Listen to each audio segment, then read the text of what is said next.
So this is removing a BA for repair, and it's the clock that has to be removed from the top.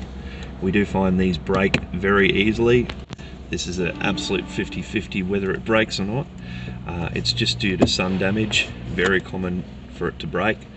The worst thing you can do is to lever it from the front, because there are some clips there. It will break if you get something there and pry it from there.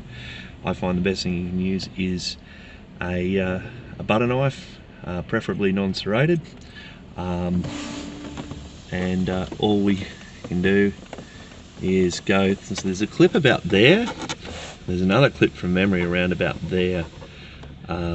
We just have to try our hardest to get to that clip by going as deep as possible from the get-go. See how far I got that knife under there? Now what I'm going to try and do is not lift like that, but try and pry. There we go. Now, from under here, same thing.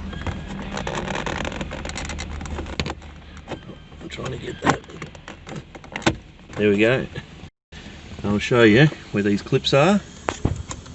They're the two clips. Do not try and lift it that way, because that is how you break it. That's a perfect removal.